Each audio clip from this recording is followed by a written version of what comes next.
guys, I haven't been really good about filming videos because nothing's really happening in my life reading wise. I still haven't finished organizing all of my bookcases because I'm just a little bit of a mess. I'm almost done with like my main bookcase. Well, I guess, I don't know, is that my main bookcase? It has movies on it though, so I don't know. But anyways, what I decided that I'm going to do is I'm going to show you all of my small press books. So this is going to be my small press book collection. To clarify, it is not every single small press book that I own. Because my nonfiction is segregated. My nonfiction is upstairs in the office, and there are small presses there, and also my literary journals and magazines are on a different bookcase, and there are also some small presses in there, and same with my anthologies, which are below my small press. There's 100% there's small presses there. So this is just like regular, like single author fiction small press books, and I'm not going to show you every single book. There's more than I thought there were, and I'm going to try to put a list in the comment section of all of them, but to be honest, there's a lot more than I thought there were. I was like, for sure, like most of my books are going to be Europa and NYRB, NYRB or NYRP, NYRB, New York Review of Books, NYRB. But I mean, that is the biggest section kind of, but there's a lot of other stuff. So, yeah, there's going to be a long list. Also, I wrote the list, but I don't know where I put the list. So I hope I didn't, that was like a lot of effort to write all of those small presses down. So hopefully I can find them, because if not, I'm going to be actually extremely irritated. But let's see the books. So this is the, like, I'm watching After Sun, sorry. And then I just felt compelled to do this. This is like the main bookcase, or not the main bookcase. I would consider that to be the main bookcase, but this is a bookcase that we face in the living room. So our sofa is, behind me, and then this is in front of me. I'm not done organizing everything. The top shelf that's not how it's gonna look.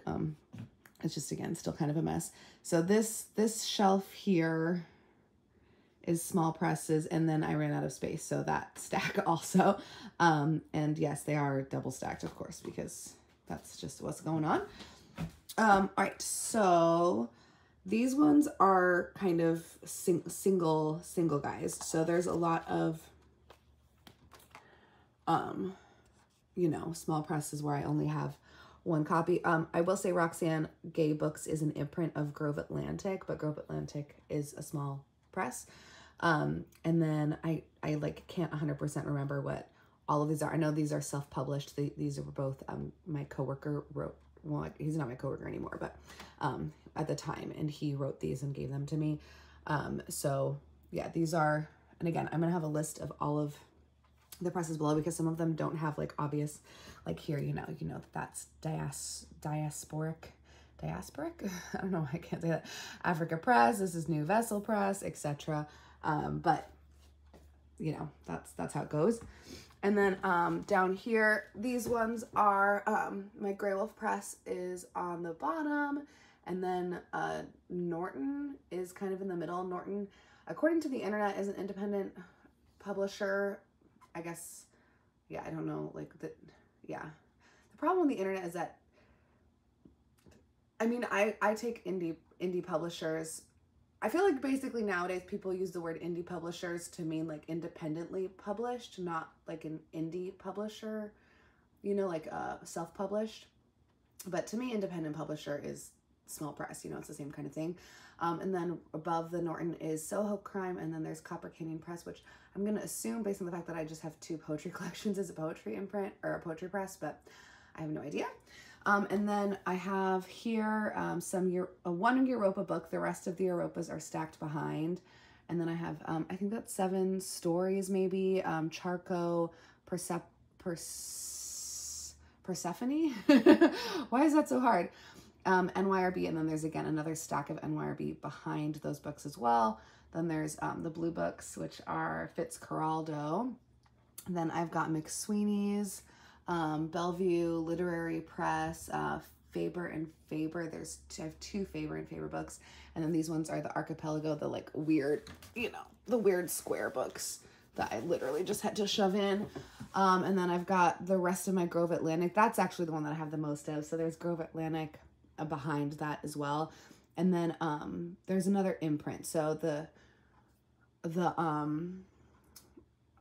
gosh, my brain is failing me.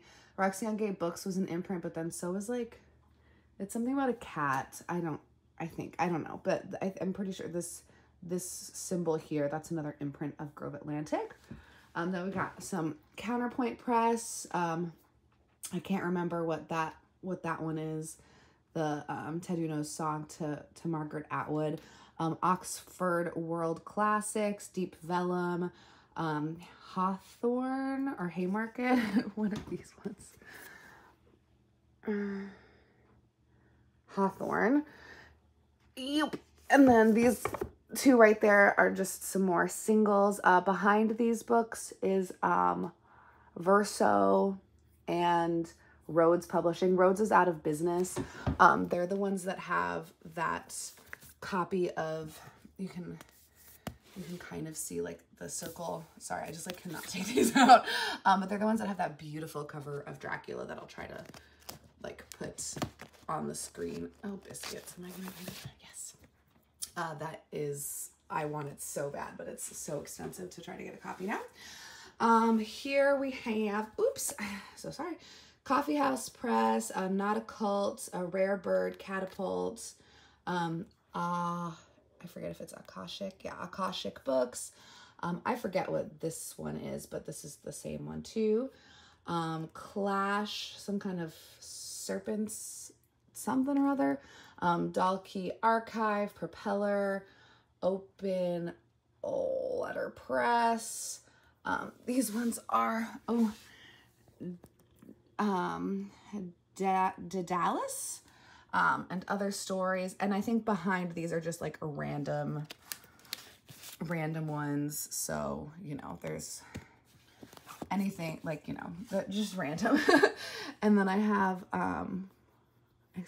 Tin House, New Directions. Oh, and behind this is a bunch of more New Directions as well. And then Other Stories, I think, is this one. And same with those ones. And then I've got my 4 folios. And then I think these are, again, just more randos. And then a bunch of more randos. Oh, these ones are my, like, European. So technically this, I don't know if this would be considered, sorry if you can see my litter box. I think this is a really, really big publisher in Italy.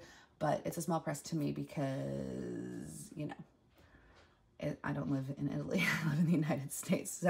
So these are all European presses. I mean, obviously I have UK publishers in here, but I guess I mean like non-English publishers. And yeah, that is them. Oh gosh, my knees hurt.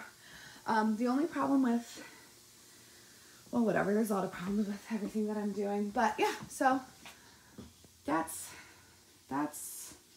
the small presses, and I need to read them because I don't want there to be books in a separate place. Like, I need to at least read that many books. Clearly I'm not going to start with Dante, so I need to read stuff down here that I can then fill the gaps in with those books. Also, I'm so pathetic. Like, being crouched down like that was painful. But what I was going to say is that a lot of, because I keep my books on this shelf organized by country, or I guess I should say by continent or by region. A lot of the books that I have from Africa specifically are small presses. So now that shelf is like so dinky. There's like barely anything on it, which is kind of actually really sad that there's not major, like, because these are all published by the Big Five or Big Four, however many bigs there are now. And it's kind of sad that they're not publishing books by African authors. So eventually it will only be this one bookcase with my TBR, eventually. But that will probably be in 10 to 20 years. Okay, anyways, thanks for watching. Bye.